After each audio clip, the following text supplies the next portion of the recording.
Hello and welcome to my channel.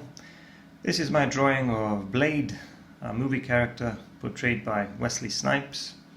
I'm going to take you through the drawing process and show you how it was done. Let's have a look. Now, as I'm doing the sketch, first I'm going to say a few words about the tools.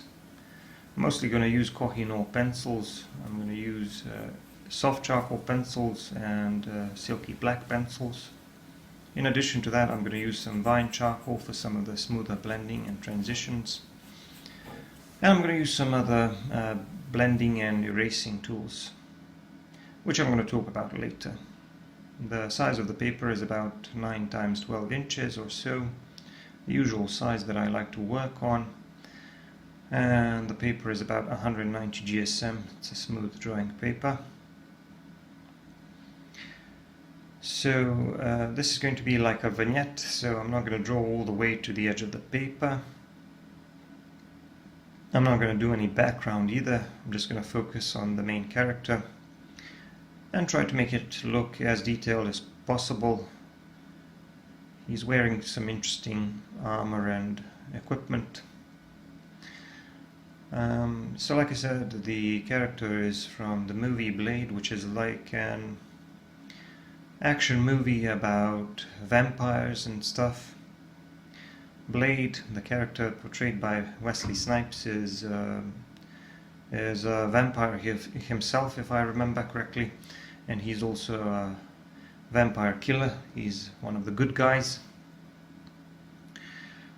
It's not a great movie. It's a decent action flick if you like that sort of stuff. Another interesting movie about vampires and werewolves is Underworld, if you like that, if you like those types of movies. But like I said, it's action-packed and might be interesting to some people. It's one of my friend's favorite movies. And there is this guy who thinks this is probably one of the best movies ever made, which I think is a bit of an overstatement, but I guess there are some people that would like it. I haven't seen any Wesley Snipes movies recently. I think he's probably best known for this one. I don't know.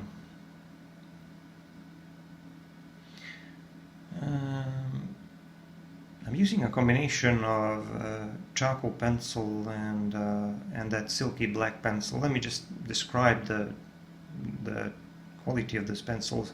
The soft charcoal pencil is obviously made out of soft charcoal, and it's pretty dark and it's easily blended. And it's very easy to draw curly hair or any type of dark hair with it.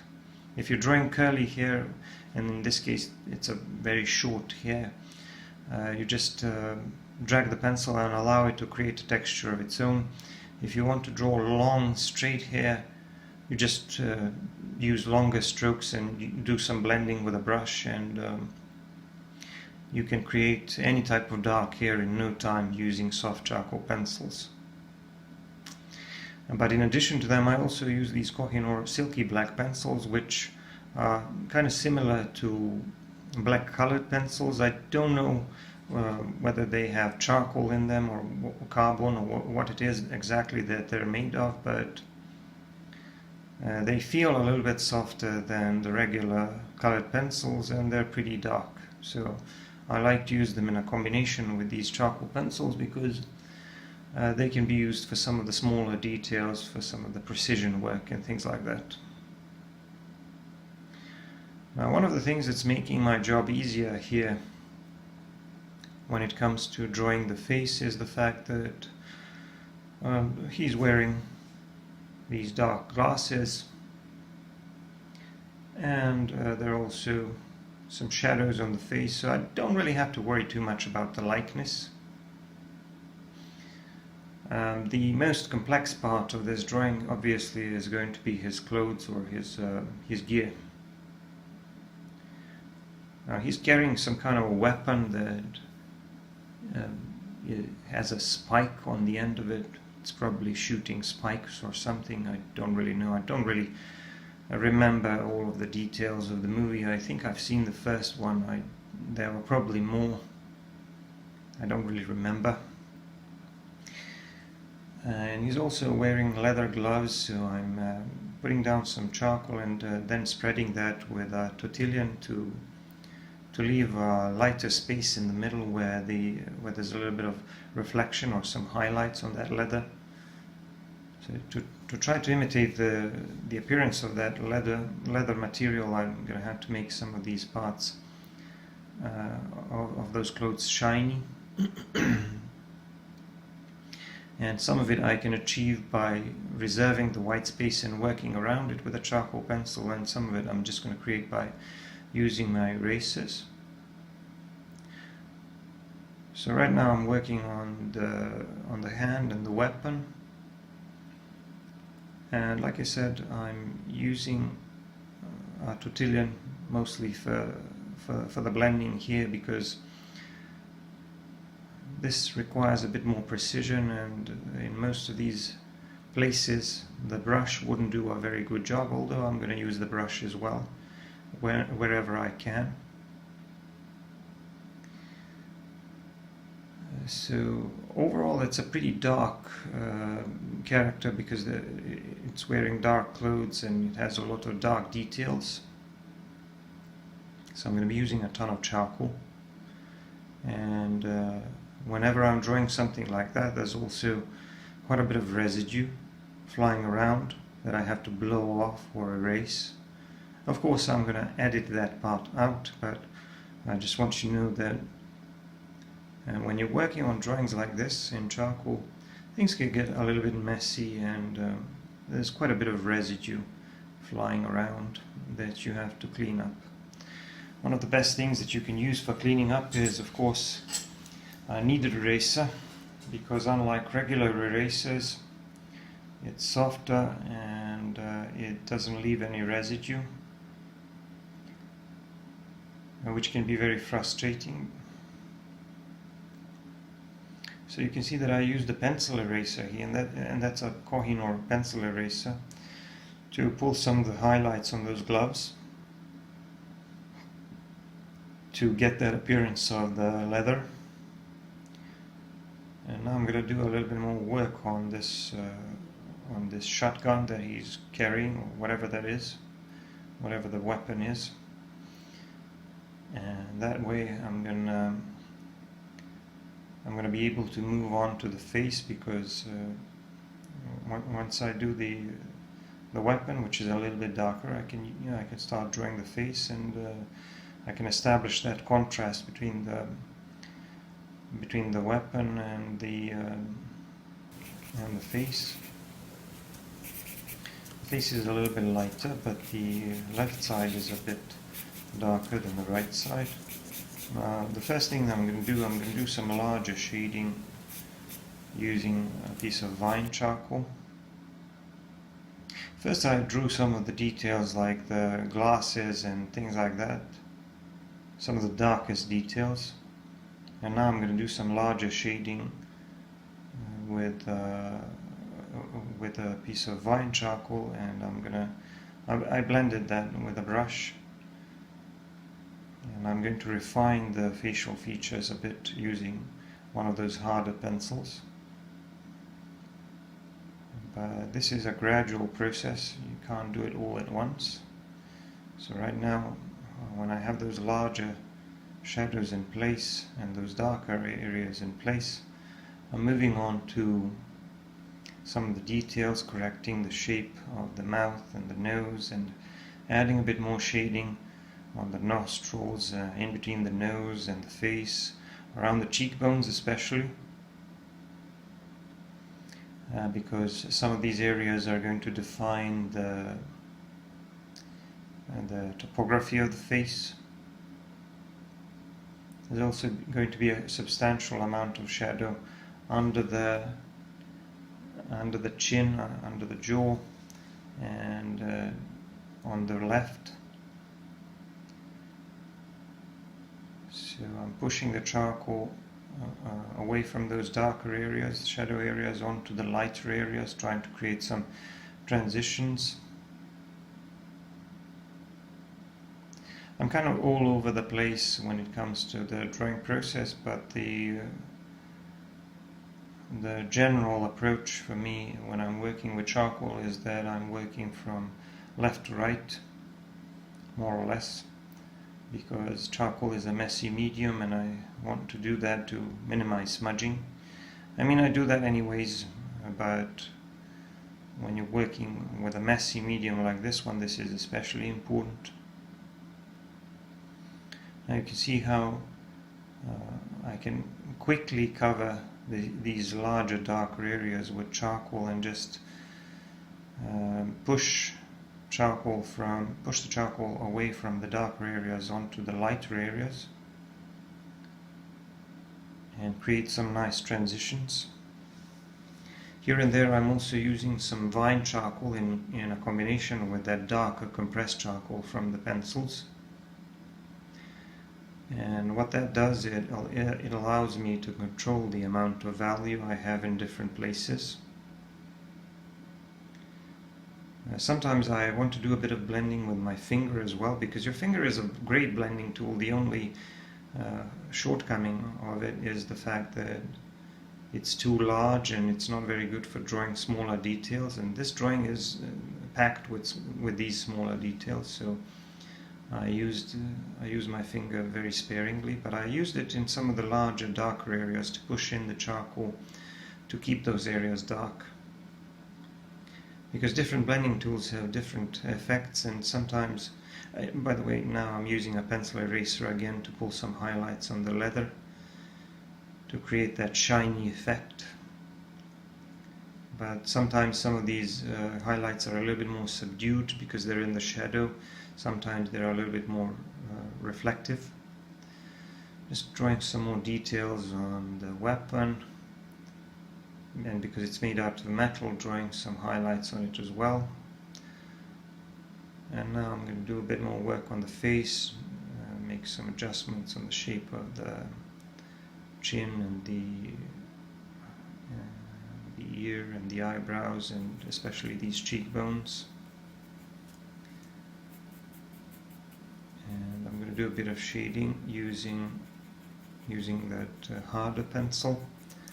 I'm going to do that using a combination of approaches. I'm going to use a bit of a tapered stroke and cross-hatching here and there. I'm also going to use a bit of back and forth motion here and there, just to produce some variety of textures, because I want to have a bit more texture on the face. He also has some kind of a tattoo on the back of the head and around the ear, if I'm not mistaken. Don't know what that is. I don't really need to understand all of the details in order to make a realistic looking drawing. I can just simplify and approximate certain things. And right now I'm doing a bit more work on the neck, adding a bit more texture as well as a bit more shading to the neck. And just trying to define the shape of the face a little bit better and to achieve a bit more likeness, even though, like I said, likeness is not that much of an issue here, because some of the face is obscured either by the glasses or the shadows. So I think for me the main part in achieving likeness is, of course, the general shape of the head, and of course these prominent parts of the face, such as the cheekbones and maybe the chin to a certain extent. So I'm drawing a few more details on the ear now. I have to pay a little bit more attention to the face, because that's usually what captures the viewer's attention first, and then I'm going to move on to the rest of the drawing, to the clothes and the gear. That's why I zoomed in a little bit here, to bring you in a little bit closer so that you can see some of these details. And I'm also using my pencil eraser as a drawing tool, so to draw some of the lighter details whenever I'm able to lift up or remove a bit of charcoal. And I'm also pulling some highlights on the face as well to make the face look a bit more three-dimensional and to make the skin a bit more realistic.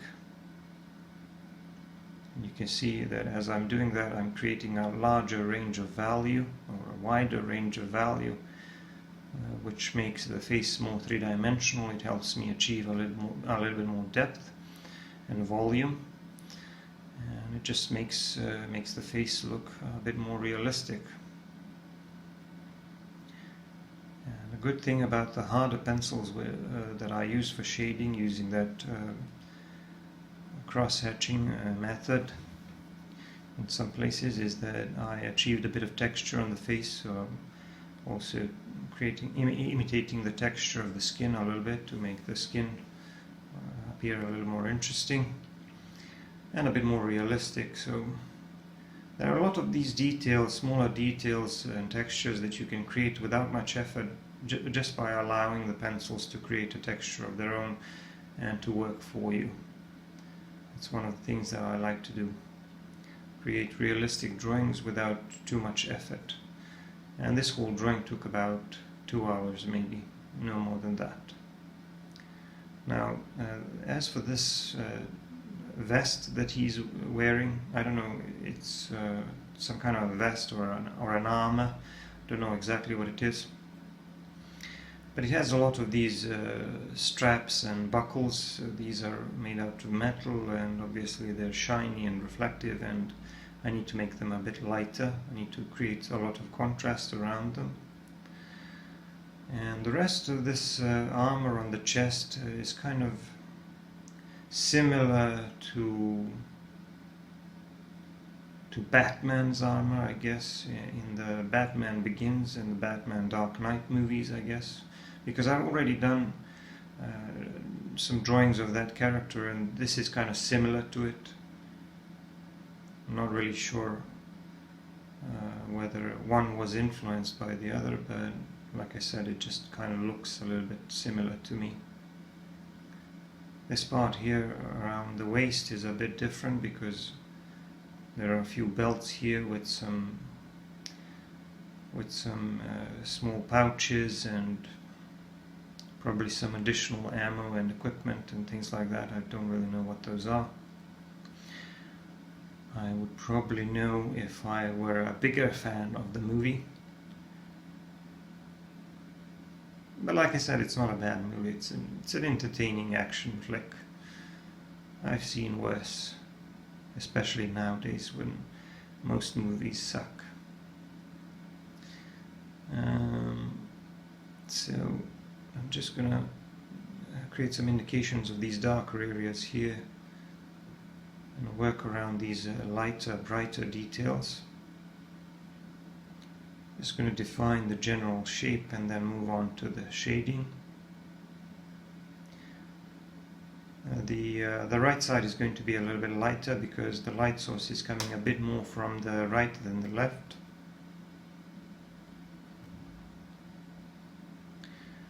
And the armor itself and the equipment is a little bit more complicated, but I think I'm going to simplify it a little bit. I don't really care too much about precision or straight edges or things like that.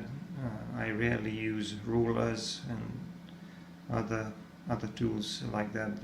When I draw, I like to do a lot of work with freehand. I like to do as much work in freehand as possible. So I'm going to do that here.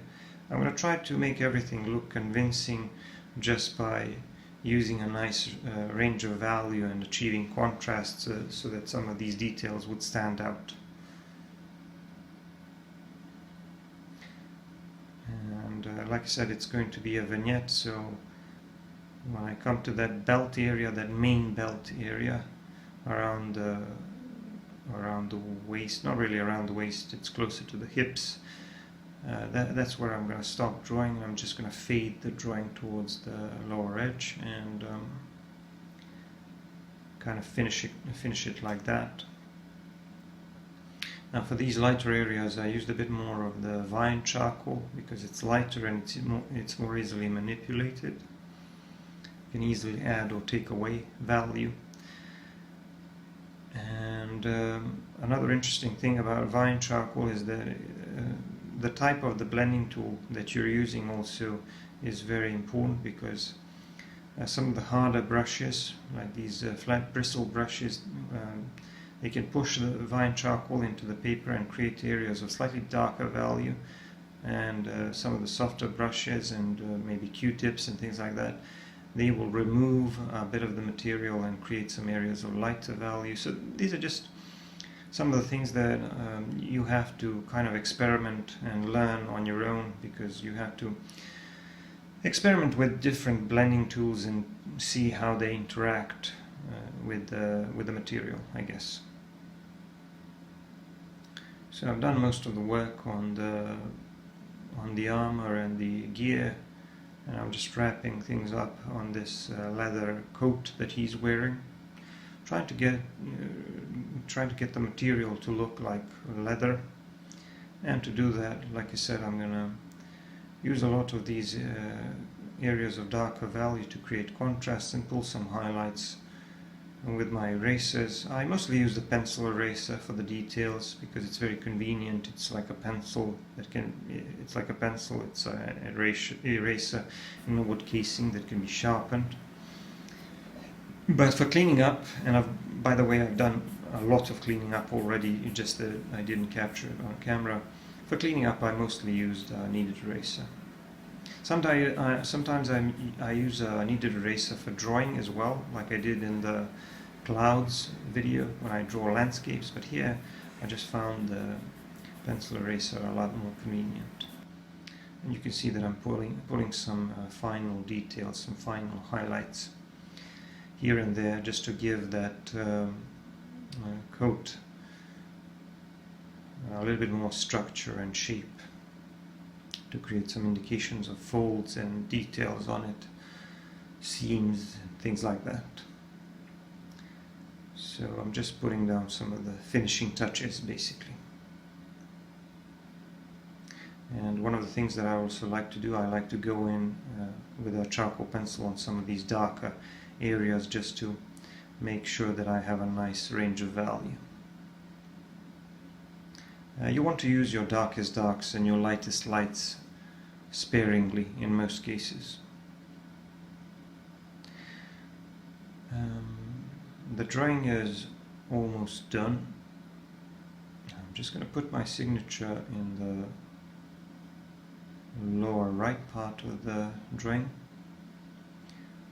and that's it. Don't forget to subscribe and check out my other videos. If you want to see longer videos, you can go to my Patreon. I'm going to see you in the next one. Bye for now.